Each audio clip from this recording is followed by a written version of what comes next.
Canto de Sensontles. Canto de Sensontles. Canto de Sensontles. Sensontle y Maktash Magapsh Aw. Hatsigaj Achten Hagib. Hakwa Ayukte Pun Kugoh Kunosh Ukpun Yakhoi Hayaw Yayu. Tigacto y Cuicat Insensonti. Campamokaki Tatamantastolme. Tatamantanemililme. Canto de Sensontles. Las 400 voces de la diversidad. Voces de las y los comunicadores indígenas, comunitarios y afrodescendientes.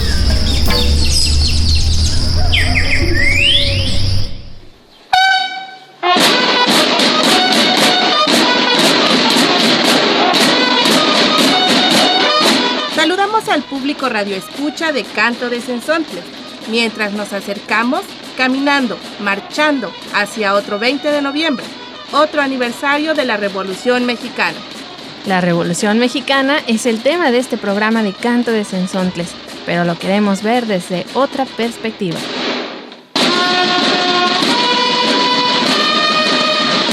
Yo soy Patricia Emiliano Franco, colaboradora de Radio Comunitaria Chinaca, desde donde les enviamos un fuerte abrazo. Y yo soy Saraí Rivadeneira Morales, también desde Radio Chinaca en Cuetzalan, Puebla.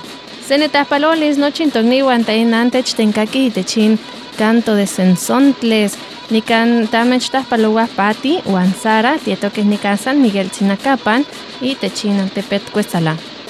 Quema guani intonan timonohnotzati caintaninamiquilis, tencoyoco paquitocaitia Revolución Mexicana, Huanqueniu, Tocniwan, Itechoxequi Xolalme, Itechoxequi Altepeme, Quipanoque, Yehuaín, Netehuilis.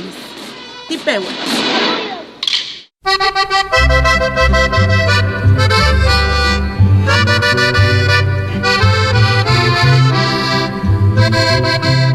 Pero no queremos volver a contar de Pancho Villa, Emiliano Zapata, Porfirio Díaz o Venustiano Carranza y demás personajes conocidos. Con mi 30-30 me voy a marchar, a engrosar las filas de la rebelión.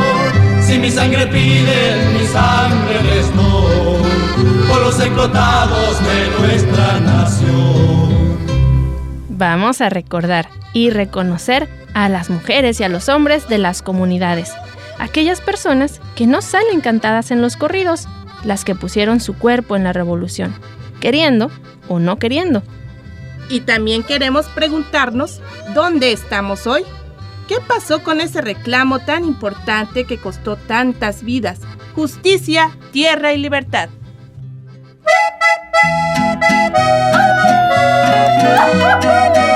¡Arriba el ZLN! ¡Estamos con ustedes, hermanos! ¡Duro, duro! Ya se mira el horizonte, combatiente zapatista, el camino marcará a los que vienen de acá. Y más allá de la gloria y la nostalgia con la que hoy se recuerda, no debemos olvidar lo que costó: sufrimiento y muertes. Radio Guayacocotla nos manda este testimonio con María Luisa Camargo, descendiente de mujeres que vivieron y sufrieron los estragos de la revolución. María Luisa Camargo salió de su comunidad, Mecapala, municipio de Xochicuatlán, Hidalgo, con el fin de estudiar en la Ciudad de México. Sin embargo, cuando estaba en el doctorado, tuvo dificultades en la escritura de narrar historias para su tesis, y de ahí surgió relatar los estragos que dejó la Revolución Mexicana en su comunidad. Escuchemos.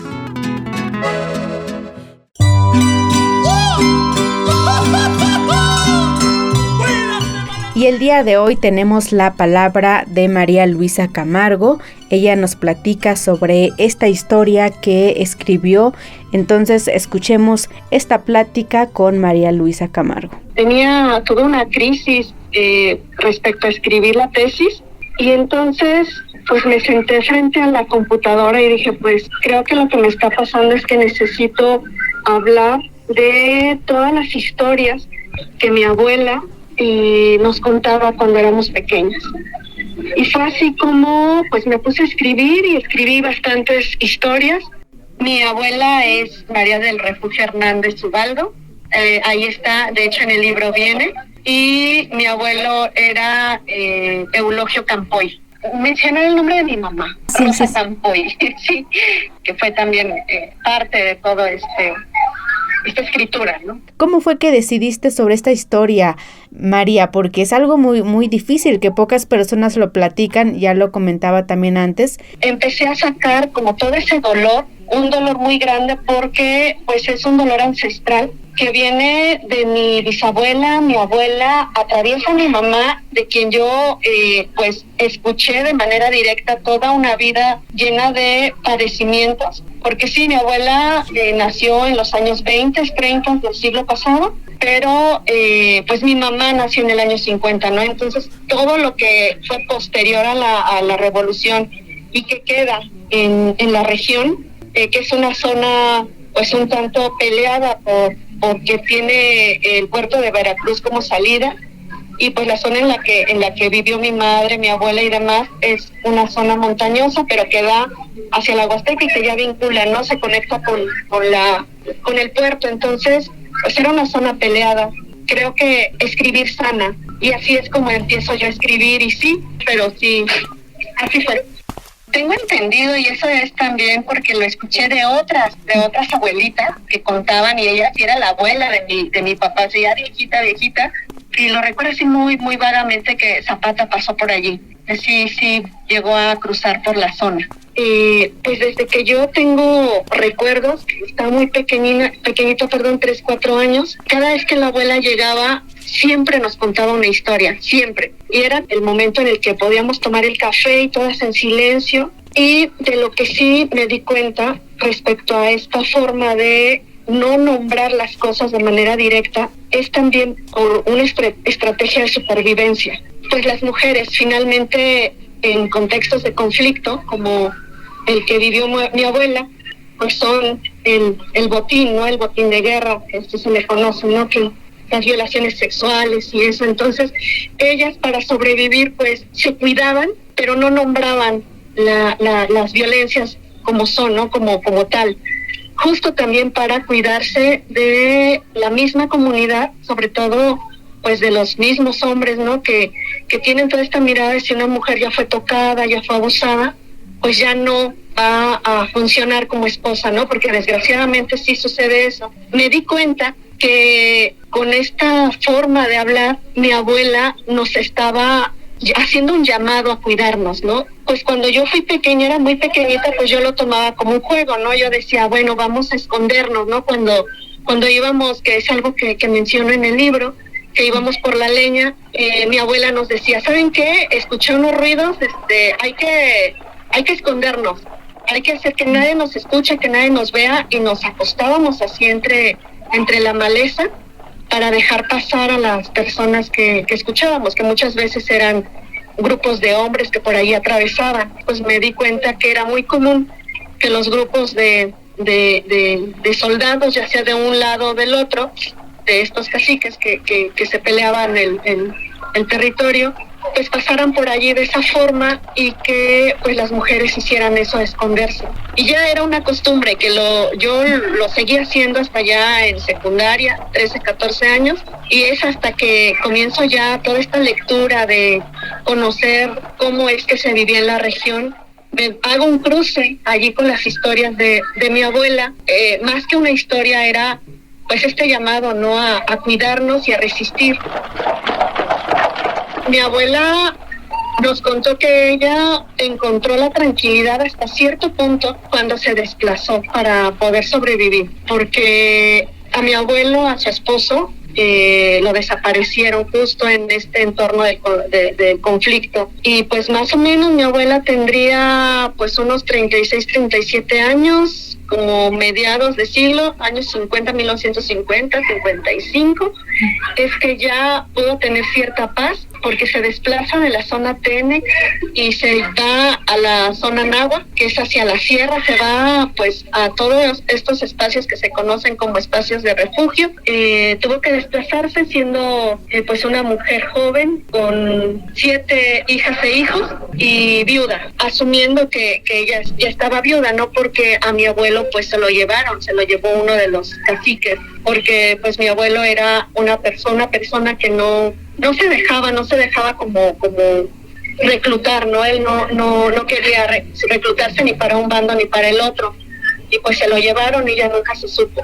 Pues son historias de las que no se han platicado en los libros, y yo creo que también es una forma de ir reconociendo más la historia de las comunidades, también darle rostro, y también es una forma de ir sanando las cosas. Sí, es ir escuchando toda esta parte de la historia que, como dices, no está documentada, de la que no se habla, y que también, como lo mencioné al principio, es como una parte de estrategia que ahora ya se puede hablar más, ¿no? Ya no existe tanto esta mirada de crítica hacia las mujeres, pero sí pasaba.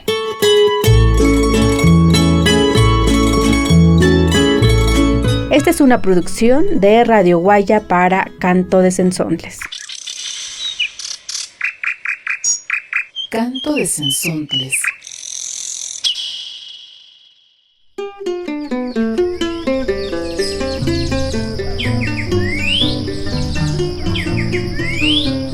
Fondo para la Producción Radiofónica Comunitaria.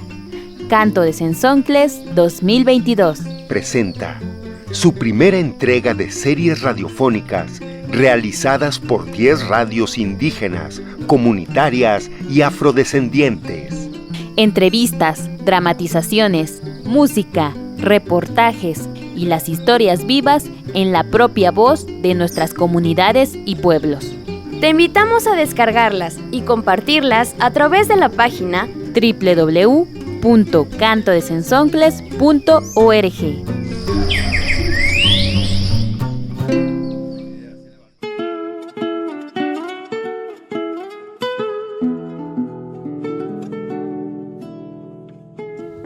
No se sabe con seguridad, pero se calcula que hasta 3 millones de personas pudieron haber muerto a causa de la violencia de esos 10 años. Piensa en ese número. 3 millones de mujeres, niñas, niños, hombres. Es la población total del estado de Hidalgo hoy día. Y pensemos que en ese entonces la población total de México era alrededor de 15 millones de personas. En otras palabras, una quinta parte de las y los mexicanos fallecieron a causa de la Revolución Mexicana. Y hablando del estado de Hidalgo, Radio Xaltocán nos comparte esta charla con gente de la comunidad de Vinasco que recuerdan los relatos revolucionarios de sus abuelas.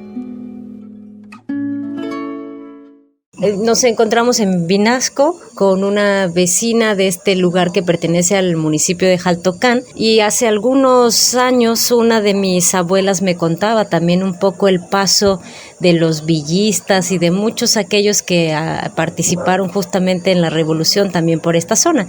Y bueno, Vinasco ha sido clave, punto importante justamente de esta lucha. Nos encontramos con una vecina, ¿cómo se llama? Silvia Rivera Castillo. Doña Silvia, cuéntenos qué de lo que se acuerda o qué le contaba su mamá, su papá, su suegra más bien, o la gente de esta región acerca de la revolución. ¿Cómo se habrá vivido en esta parte? Bueno, mi suegra me platicaba que ella tendría unos 6, 8 años cuando los villistas pasaron por estas regiones, por estas comunidades, y me decía que su papá, como ellas eran mujercitas, las escondía, porque los revolucionarios pues normalmente pues se las llevaban a las mujercitas. Entonces el papá de mi suegra las llevaba a esconder al monte, pero había algunos revolucionarios de muy buen corazón, como el como un general de apellido Sarmiento, que ese sí les regalaba víveres, les daban, inclusive me llegó a contar mi suegra que ese general dejó escondido latas de oro por estas regiones y que a ella como pues era de parte de esa familia del abuelito Pancho, les regalaba el señor pues víveres para comer. Entonces ella lo vivió muy de cerca porque ella nació en 1908. Cuando escuchamos hablar de la revolución, se nos viene también a la mente la lucha de tierras, y vaya que en esta región ha habido mucha lucha de tierras y también pérdida sobre todo de campesinos y campesinas en estas luchas. No sé qué nos pueda comentar sobre eso.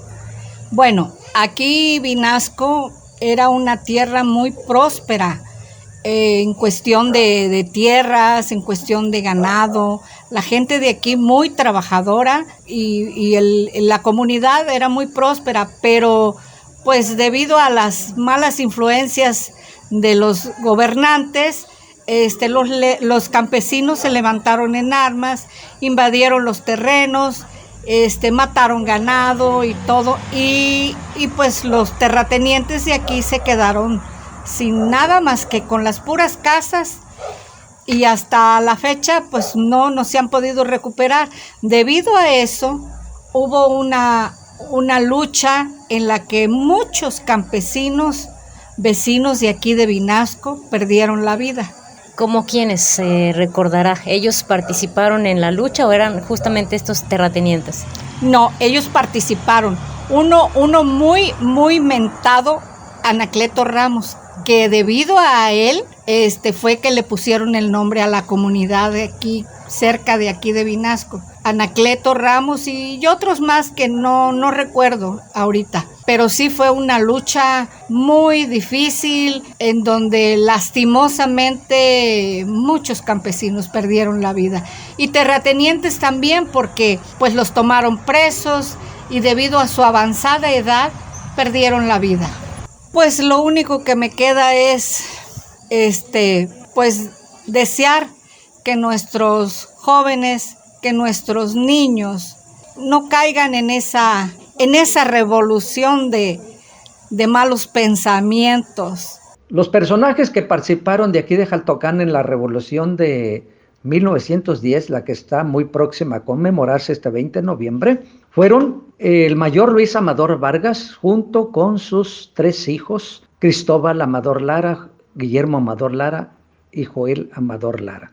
Todos ellos pertenecieron a las filas de don Venustiano Carranza, compañeros de los generales Cerecedo Estrada, Francisco P. Mariel, Efrén y Amado Azuara Sarmiento, que por cierto todos, Cerecedo Estrada y los hermanos Azuara Sarmiento fueron padrinos de los hijos de el mayor Luis Amador Vargas, fueron compañeros de las filas carrancistas. Luis Amador Vargas fue el que estuvo en varios combates por allá por el norte de nuestra República Mexicana, por Tamaulipas, por Monterrey, estuvo creo que en Matamoros, por allá estuvo en Ciudad Victoria, y sus hijos, ellos estuvieron luchando también en las filas de don Venustiano Carranza, pero acá en la parte norte de Veracruz y en la parte sur de Tamaulipas, por Tampico, en Ciudad Madero, les tocó en Pánuco de Veracruz, en Osolama, en Chicayán, ahí les tocó varios combates. Y los hermanos de Luis Amador Vargas, que eran originarios de Coahuilco, ellos también eran carrancistas y murieron en un combate en San Felipe Orizatlán, Hidalgo.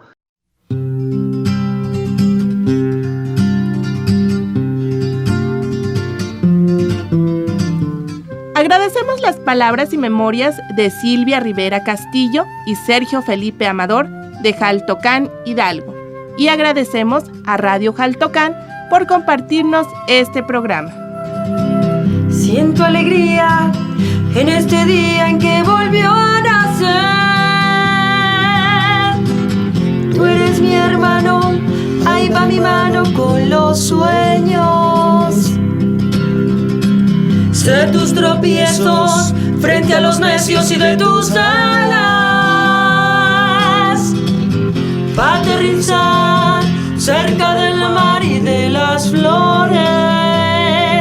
Y estoy por esa paz desde San Cristóbal hasta Vietnam. Y estoy por esa paz desde San Cristóbal y las Margaritas hasta Vietnam.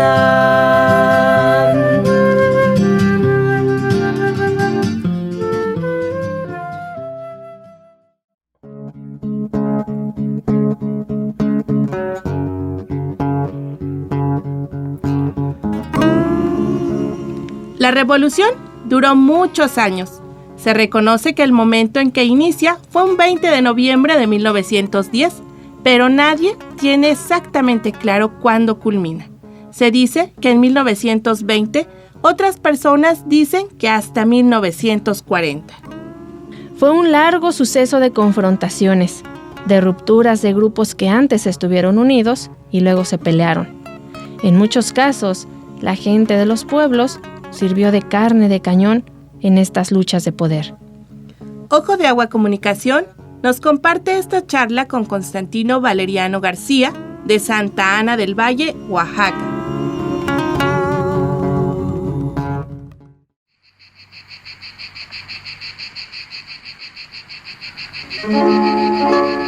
Buenos días, buenas noches. Soy Guillermo Monteforte para Canto de Cenzontles.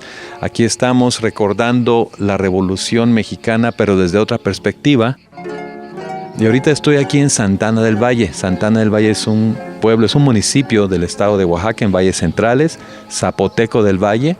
Y es una comunidad donde se vivió la revolución de manera muy intensa y muy especial. Vine aquí con Constantino Valeriano García. Constantino es una persona que ha sido muy activa en el pueblo y tiene algo que lleva de esa memoria de lo que pasó en Santa Ana del Valle en tiempos de la revolución. Hola Constantino, ¿cómo estás? Hola, ¿qué tal? Mucho gusto, aquí estamos. ¿Qué te han contado a ti los ancianos de cómo estuvo en tiempos de la revolución en Santa Ana del Valle? La mayoría de ellos, bueno, todos los que vivían en ese tiempo sí sintieron muy dura la revolución, ¿no? Porque fue en el periodo de 1915 a 1920, porque aquí incursionaban tropas carrancistas que querían apoderarse el objetivo de ellos era acabar con las fuerzas serranas que estaban en la Sierra Juárez. Entonces aquí se le llama también la Puerta de la Sierra, porque aquí arriba, a unos 500 metros del pueblo hacia el norte, pasa la carretera que conduce hacia varios pueblos de la Sierra Juárez. Entonces, precisamente por estar ubicado en esta parte, los carrancistas querían tomar posesión de estas tierras. Entonces aquí es donde hubo enfrentamientos. Si la gente tenía que huían, pues se iban a la sierra, porque la gente de los carrancistas llegaban a robar, a saquear, se llevaban todo lo que ellos podían y la gente subía a la sierra y bajaban de vez en cuando. Incluso arriba en la sierra todavía se pueden ver las cimentaciones de lo que fue el Palacio Municipal, donde estuvieron las autoridades, donde estuvo el panteón, la capilla, la cárcel, porque ellos prácticamente vivieron allá. Y entonces mucha gente también platica que en esa época hubo mucha hambre, la gente sufrió hambre, porque según la historia, en ese año hubo una plaga de langostas, 1915 por ahí. 1916 también hubo una muy mala época de lluvia, no hubo cosecha, entonces la gente pues comía lo que había, ¿no? Entonces hay muchos que cuentan, dice que hay un cierto matorral que le llaman rompecapas, entonces que da unas frutitas amarillas o sea, la gente comía y lo agarraba y a lo que encontraba, pues, porque sí era una época muy difícil. Por ejemplo, en la cuestión del número de habitantes, he encontrado datos en el Archivo General del Estado, en el INEGI y en otras fuentes, que por ejemplo en 1910 aquí Santa Ana del Valle registra 1,000 habitantes. Para 1920 hay 706 habitantes. Entonces aquí, ¿qué fue lo que pasó? Lo que platican es que varios efectivamente fallecieron en la revolución y otros emigraron. Entendieron que esto no era, no era parte de la lucha de ellos, pues porque en sí lo que pasó aquí no es la Revolución Mexicana, no es el clásico, nada tuvo que ver Zapata aquí, Villa, más bien fue un momento de la defensa de la soberanía con el gobernador José Inés Dávila, que se declaró en contra de Carranza. Entonces hubo una división entre ellos. Entonces muchos han calificado esto como la contrarrevolución, ¿no? Con el movimiento reaccionario. Entonces querían volver de nuevo a retomar el poder, pues, en ese sentido. Pero fue una época muy dura para la gente de aquí, pues. ¿No hay ningún momento en el pueblo que la gente recuerda esos días, esos años tan duros? Creo que no, prácticamente no. Bueno, lo único que se retomó fue lo del museo. Donaron los rifles que habían utilizado sus papás en esa época. Pero en sí creo como fue una cuestión muy que les causó dolor, que lo sintieron, entonces yo creo que por eso dijeron, ¿saben qué? Pues mejor, ¿para qué lo recordamos, no? ¿Habrá algo que tú, con todo lo que has aprendido, todo lo que has estudiado, que puedas recomendar, digamos, para que esto no se repita? O si se repite, ¿cómo aprender de ello? Lo que pasa es que creo que la táctica de lucha ha cambiado, ¿no? Entonces, digo, la parte de la lucha de la élite del poder, pues ha cambiado, ha sido con más finura. Y además de eso, lo peor de todo es que atrás del gobierno, pues hay muchísimos intereses, ¿no? Para ellos es mejor privatizar todo, porque fácil se puede entender personalmente con el dueño del terreno y no con la comunidad entera. Entonces hay empresas mineras, hay empresas extractoras de agua, inmobiliarias, enormes inmobiliarias. Entonces yo creo que esa es la lucha que tienen ahorita, en estar metiéndose y en estar trastocando estos puntos, ¿no?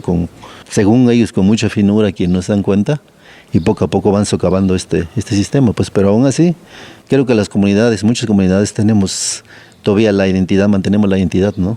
Como comuneros, como pueblos indígenas originarios, que tenemos una cultura, tenemos toda una historia, ¿no? Y justamente creo que es el momento en el cual se tiene que defender esto, pues. Constantino Valeriano García es comunero de Santana del Valle, es una persona con mucho conocimiento, que está llevando mucha historia al presente y ojalá al futuro. Y ojalá con esto aprendamos todas y todos un poquito de por dónde va este país, por dónde van los territorios, por dónde van las tierras comunales, por dónde va la lucha hoy día, ¿no?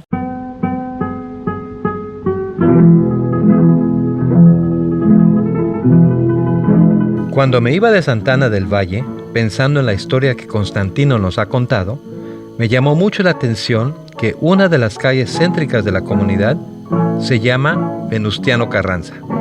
Esta es una producción de Ojo de Agua Comunicación para Canto de Cenzontles, con el apoyo de Cultura, Comunicación y Desarrollo, KCD, y el financiamiento de la Agencia Vasca de Cooperación al Desarrollo.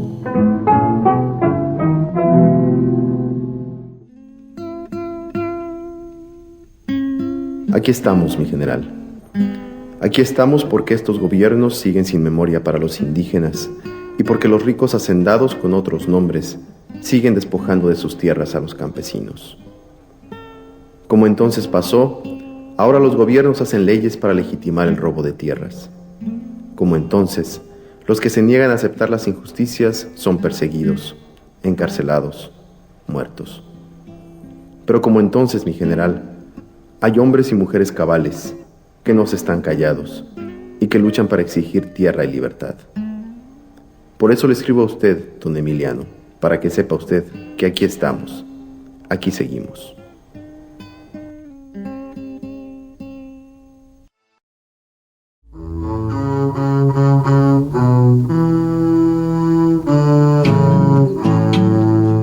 Lo que escuchamos es un texto del que entonces se llamaba Subcomandante Marcos, ahora Subcomandante Galeano del Ejército Zapatista de Liberación Nacional.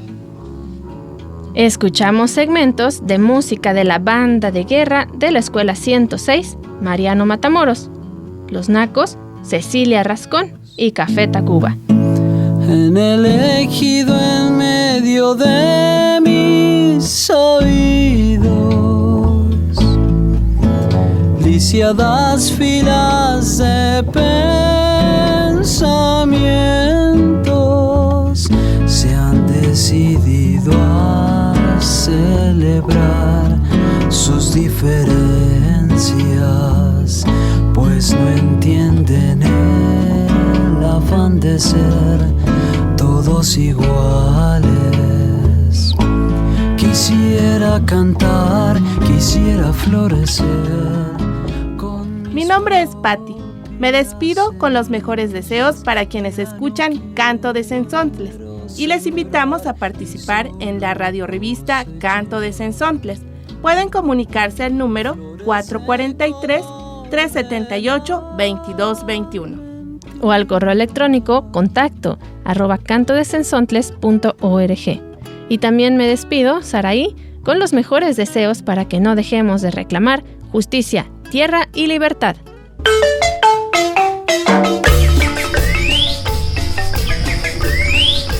Canto de Sensontles. Canto de Sensontles. Canto de Sensontles. Las 400 voces de la diversidad.